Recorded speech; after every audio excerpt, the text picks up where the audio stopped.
मैं डॉक्टर भामा अग्रवाल आपके अपने यूट्यूब चैनल पर आपका स्वागत करती हूँ, अभिनंदन करती हूँ।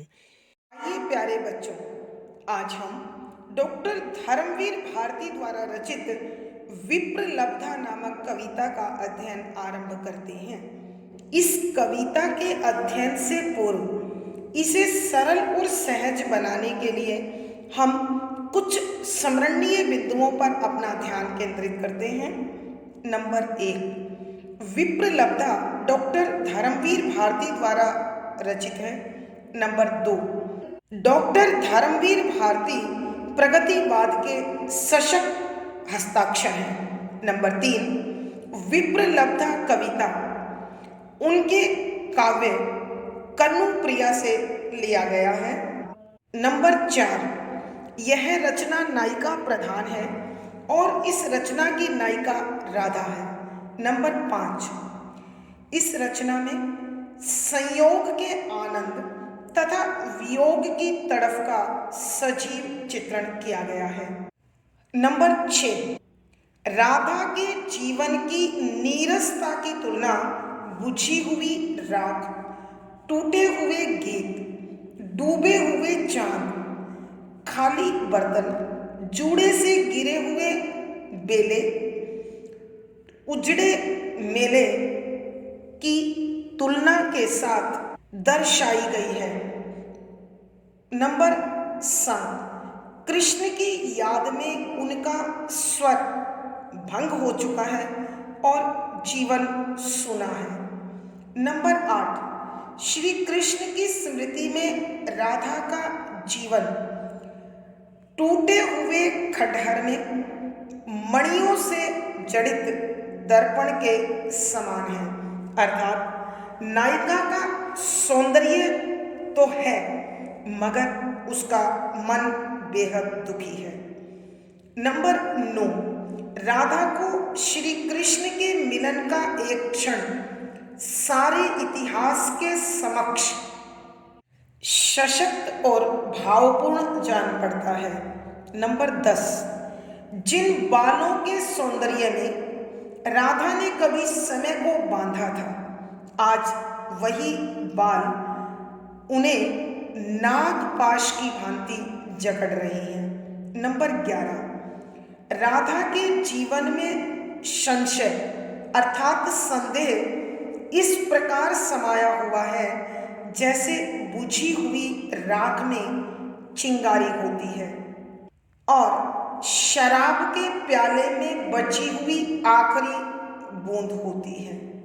यहाँ कवि बता रहे हैं कि राधा समय से पराजित हो चुकी है और उसका तन और मन दोनों अशांत हैं। तो आइए बच्चों, अब हम पदों की व्याख्या करते हैं।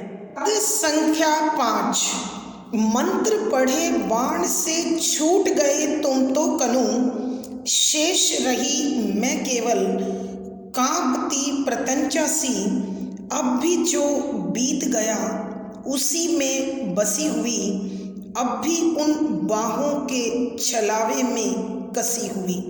प्रसंग प्रस्तुत पद हमारी हिंदी की पाठ्य पुस्तक समकालीन हिंदी कविता में संकलित प्रगतिवाद के सशक्त हस्ताक्षर डॉक्टर धर्मवीर भारती जी द्वारा रचित विप्रलब्धा नामक कविता से लिया गया है। यह कविता उनके काव्य ग्रंथ कन्नुप्रिया का अंतिम गीत है। संदर्भ, इस पद में कवि ने राधा के वियोग की दशा का बड़ा मार्मिक चित्रण किया है। यहाँ श्री कृष्ण से अलग होने के बाद राधा अतीत की उन स्मृतियों में खोई हुई है जिनमें कभी श्री कृष्ण के साथ वो संयोग के आनंद को अनुभव करती थी। यहाँ अपनी विरह व्यथा को, अपने वियोग को, अपनी तड़फ को विभिन्न तत्वों के साथ तुलना करती हुई दर्शा रही है।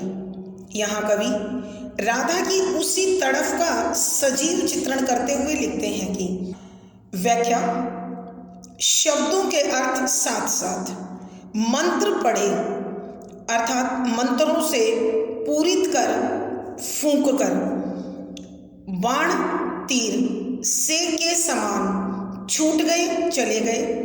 तुम श्री कृष्ण के लिए, कन्नु श्री कृष्ण, शेष बाकी, रही रह गई, मैं राधा के लिए केवल मात्र, कांपती थरथराती हुई, प्रत्यंचा धनुष की डोरी, सी के समान, धनुष की डोरी के समान। अब भी जो बीत गया कि जो जा चुका है, उसी में बसी हुई, उनकी यादों में खोई हुई, बाहों का छलावा अर्थात आलिंगन का धोखा, कसी हुई, बंधी हुई। यहाँ कविवर बता रहे हैं कि विरह से तड़फती हुई वियोगिनी राधा अतीत की मोहक स्मृतियों को याद कर रही है और उन स्मृतियों से जो उत्पन्न पीड़ा है, जो दर्द है, जो वेदना है, वो बड़े मार्मिक शब्दों में अलग अलग तत्वों के साथ तुलना करती हुई प्रस्तुत कर रही है। तो यहाँ राधा कहती है, मंत्र पढ़े बाण से छूट गए तुम तो कनु, कि हे श्री कृष्ण, तुम तो मुझसे इस प्रकार दूर हो गए हो जैसे कोई धनुर्धर, धनुष चलाने वाला अपने तीर को धनुष पर चढ़ाकर उसे मंत्रों से शक्ति से भर दे, शक्ति पूरित कर दे, अथवा उसे ऊर्जावान बनाकर छोड़ दे कि जाओ और लक्ष्य को भेद दो। तो तुम उसी प्रकार मुझसे छूटकर दूर चले गए हो और तुम्हें मेरा स्मरण ठीक उसी प्रकार नहीं आता जैसे बाण छूटने के बाद धनुष में लौटकर नहीं आता। शेष रही मैं केवल, कि अब यहाँ केवल मैं बची हुई हूँ। कैसे? कांपती प्रत्यंचा से, कि जिस प्रकार बाण छूटने पर धनुष की डोरी काफी देर तक कपकपाती रहती है, थरथराती रहती है, आज भी मैं उस विरह से, उस तड़फ से, उस बेचैनी से तड़फ रही हूँ, बेचैन हूँ, कांप रही हूँ। अब भी जो बीत गया कि आज भी मैं उन्हीं पलों में समाई हुई हूँ जो तुम्हारे साथ अतीत बन चुका है, बीत चुका है, उसी में बसी हुई, कि मैं पूरी तरह से उसमें रमी हुई हूँ। अब भी उन बाहों के छलावे में कसी हुई, कि तुम्हारे आलिंगन में जो आनंद था, जो खिंचाव था, जो कशिश थी, जो कसक थी, आज भी मैं अपने इर्द गिर्द उसी कसक को महसूस करती हूँ। उन्हीं अनुभूतियों में अपने आप को समेटे हुए हूँ, उनसे बाहर नहीं निकल पा रही हूँ। आइए बच्चों, एक बार फिर हम इस पद की व्याख्या करते हैं। यहाँ राधा रानी जो श्री कृष्ण के विरह में तड़फ रही है, वही वियोगिनी राधा, विरहणी राधा श्री कृष्ण के साथ बिताए अतीत के मनोरम पलों में, संयोग के पलों में खोई हुई है और उन्हें याद करके अपनी बेचैनी को और अधिक बढ़ा रही है और उन्हीं स्मरण किए गए पलों के आधार पर कहती है कि मंत्र पढ़े बाण से छूट गए तुम तो कनु, हे श्री कृष्ण, तुम मुझसे ठीक उसी प्रकार दूर चले गए हो जिस प्रकार कोई धनुर्धर धनुष पर तीर को चढ़ाकर उसे मंत्रों से फूंक कर उसे शक्ति संपन्न करके लक्ष्य भेदने के लिए छोड़ देता है और वो लौटकर वापस धनुष पर नहीं आता। तुम भी मेरे जीवन से इसी प्रकार चले गए हो और मुझे दोबारा प्राप्त नहीं हो रहे हो।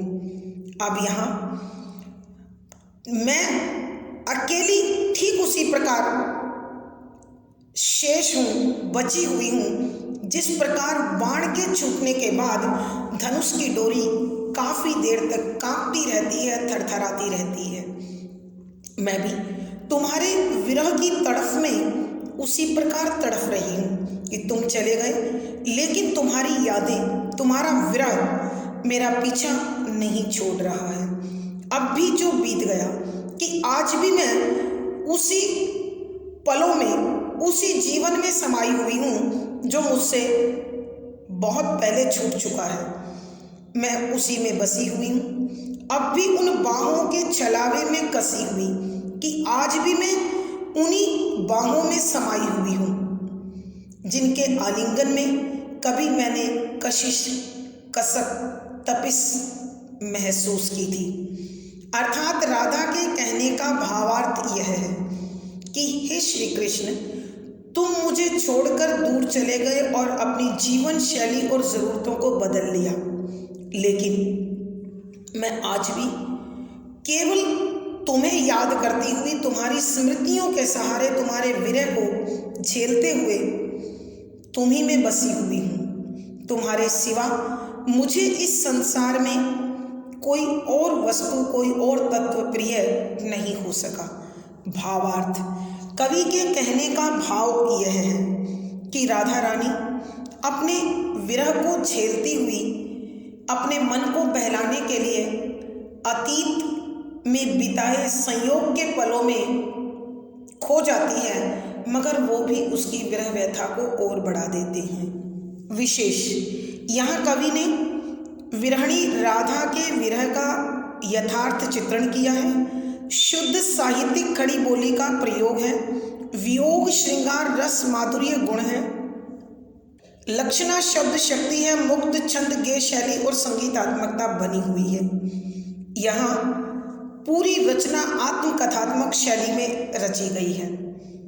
इस पद में स्मरण, अनुप्रास, पदमैत्री, उपमा आदि अलंकारों का सुंदर सटीक प्रयोग हुआ है।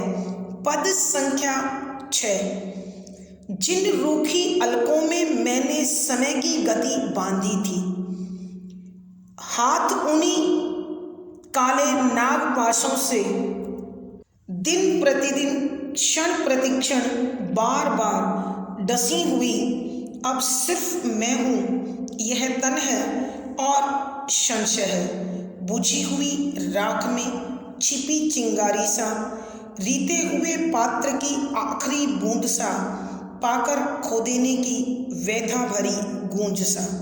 प्रसंग पूर्ववत संधान। यहाँ कवि धर्मवीर भारती जी विरहणी राधा के वियोग को बड़ा मार्मिक और सजीव रूप देते हुए बताते हैं कि राधा उस समय जब श्री कृष्ण उसके पास होते थे तो उसने समय को ललकारा, इतिहास को झुठलाया और सारी सृष्टि को या सारी सृष्टि की गति को अपने काले रूखे बालों में बांध लिया। लेकिन समय के फेर के समक्ष राधा का वही प्यार आज पराजित है, हारा हुआ है और राधा उसी कशिश में जी रही है। तो राधा की मनोदशा का सजीव चित्रण करते हुए कविवर लिखते हैं कि व्याख्या, शब्दों के अर्थ साथ साथ जिन रूखी अलकों में, रूखी सूखे हुए तेल रहित अलकों बालों में गति चाल बांधी रोकने की इच्छा जाहिर की थी। नागपाश, सांप की जकड़न कुंडली, दिन प्रतिदिन, हर रोज, क्षण प्रतिक्षण, हर पल, बार बार, अनेकों बार डसी हुई अर्थात पीड़ित, घायल कि अब सिर्फ मैं हूं, तन शरीर, संशय, संदेह, शंका, चिंगारी, आग का नन्हा सा कण। यहाँ कवि ने राधा की विरह व्यथा को राधा के ही शब्दों में व्यक्त कराया है। राधा श्री कृष्ण को संबोधित करते हुए कहती है कि हे श्री कृष्ण, हे मेरे प्रिय कन्नू, एक वो समय था जब मैं तुम्हारे प्रेम में थी, तुम्हारे स्नेह में थी, तुम्हारे आलिंगन में थी, तो मैंने अपनी इन रूखे बालों से, मैंने अपने इन कसे हुए बालों से समय तक की गति को बांध दिया था। अर्थात उस समय जब मैं और तुम साथ साथ थे तो समय भी मेरे इन बालों में बंध चुका था। अर्थात कहने का भाव यह है कि प्रेम के उन पलों में समय कैसे बीता मुझे एहसास ही नहीं हुआ, परंतु अब मेरे ये काले बाल, ये घुंघराले बाल, उन्हीं काले नागपाशों से कि आज वही बाल काले नाग की जकड़न की भांति मुझे जकड़े हुए हैं और ये बाल ही मुझे बार बार हर क्षण हर रोज डसते हैं। अर्थात राधा के कहने का भाव यह है कि ये बाल जो उस संयोग काल में प्रेम को बढ़ाने में साथी बने हुए थे, जो इन बालों से तुम खेलते थे, आज वही बाल मुझे उन प्रेम के पलों को याद दिलाकर तड़फाते हैं, जलाते हैं, बेचैन करते हैं और ये बाल आज मेरे दुश्मन बन गए हैं। अब सिर्फ मैं हूँ, यह तन है और संशय है कि राधा कृष्ण से कहती है कि आज मेरे जीवन में न वो संयोग के पल है, न तुम हो, न आनंद है, न आकर्षण है, न मोह है, न जादू है। अब जो शेष बचा हुआ है वो अकेला राधा का शरीर है। यह शरीर है जो पल पल तुम्हारी याद में तड़फता है और इस शरीर पर हमेशा एक संदेह, एक शंका छाई रहती है कि न जाने कब कैसे मेरा जीवन पूरा होगा। अब मेरा शरीर बुझी हुई राख में छिपी चिंगारी सा, कि बुझी हुई राख में एक चिंगारी के समान है कि न जाने कब और कैसे श्री कृष्ण लौटेंगे और यह चिंगारी फिर से जल उठे, अर्थात मिलन के पलों का आनंद मुझे दोबारा प्राप्त हो। रीते हुए पात्र की आखिरी बूंद सा, कि खाली हुए बर्तन में आखिरी बूंद की भांति मैं शेष हूँ। अर्थात मेरे जीवन में जो पूर्णता तुमसे थी वो पूर्णता आज समाप्त हो गई है। अब केवल मेरी यादों के रूप में आखिरी बूंद वहाँ मौजूद है कि ये आनंद, ये खुशी उस मिलन की थी। अर्थात कहने का भाव यह है कि आज केवल मैं शेष बची हूँ, मुझे आनंद देने वाला सागर या सोम मुझसे दूर है। पाकर खो देने की व्यथा भरी गूंज सा, कि अब मेरा यह आकर्षण, मेरे शरीर का सौंदर्य, मेरा यह मन भावक रूप कोई शेष नहीं बचा है। क्योंकि जब श्री कृष्ण के साथ था तो मुझे इस शरीर की सुंदरता पर अभिमान था, लेकिन आज यह सौंदर्य मुझे तड़फाता है, मुझे प्रतिपल डसता है। अब तो मेरे शरीर के रूप में यह एक दर्द भरी गूंज के अतिरिक्त कुछ नहीं बचा है। अर्थात सब कुछ बदल गया है। आइए बच्चों, एक बार फिर हम इस पद की व्याख्या करते हैं। यहाँ कविवर राधा के माध्यम से ही राधा के मन की पीड़ा को स्पष्ट करवा रहे हैं और राधा श्री कृष्ण को संबोधित करते हुए कहती है, जिन रूखी अलकों में मैंने समय की गति बांधी थी, कि हे कन्हू, हे श्री कृष्ण, जब तुम मेरे साथ होते थे, मैं तुम्हारे स्नेह में थी, प्यार में थी, आलिंगन में थी, तो मैंने अपने इन रूखे और कसे हुए बालों में समय को भी बांध लिया था। अर्थात कहने का भाव यह है कि जब तुम मेरे साथ और मैं तुम्हारे साथ थी तो समय की गति का, समय की चाल का, उसके परिवर्तन का कोई एहसास, कोई भाव मेरे अंदर नहीं था।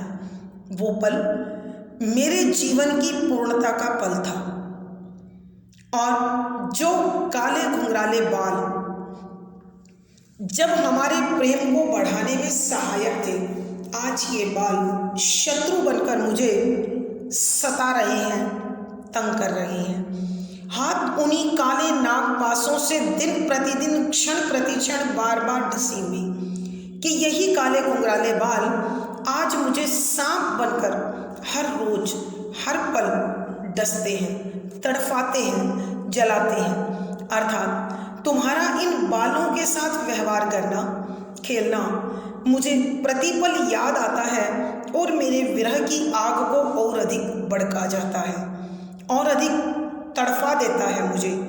अब सिर्फ मैं हूँ, यह तन है और संशय है कि अब तुम मुझसे दूर जा चुके हो। संयोग काल खत्म हो चुका है। अब इस विरह में अकेला मेरा यह शरीर है, मेरे मन की तड़फ है, बेचैनी है और मेरे मन में एक संदेह और शंका समाई हुई है, बुझी हुई राख में छिपी हुई चिंगारी सा कि मेरा यह शरीर अब बुझी हुई राख में एक चिंगारी के समान है। मन में संदेह है कि न जाने कभी तुम लौट आओ, कभी तुम्हारा प्यार मुझे पुनः प्राप्त मिले तो न जाने ये प्रेम के भाव पुनः जिंदा होंगे अथवा नहीं होंगे, कि यह चिंगारी इस प्रेम की आग को दोबारा जला पाएगी या नहीं जला पाएगी। रीते हुए पात्र की आखिरी बूंद सा, किस खाली हुए बर्तन में आखिरी बूंद की भांति मेरा यह शरीर शेष है, जो कभी तुम्हारे प्रेम के आनंद से भरा हुआ था, आज केवल तुम्हारे नाम के साथ, तुम्हारी यादों रूपी आखिरी बूंद की पहचान के साथ जीवित बचा हुआ है। पाकर खो देने की व्यथा भरी गूंज सा कि मैंने तुम्हें पाया और पाकर खो दिया, अब वहां केवल दर्द की पुकार शेष है। अर्थात क्षण प्रतिक्षण मेरा हृदय केवल तुम्हें पुकारता रहता है, तुम्हारा नाम रटता रहता है, तुम्हारा स्मरण करता रहता है।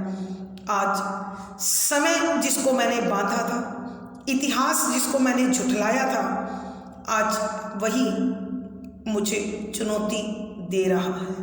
अर्थात समय के साथ सब कुछ बदल गया है। अब मिलन संयोग समाप्त हो गया है और जीवन में बचा है केवल दर्द, वेदना, पीड़ा, तड़फ और संदेह।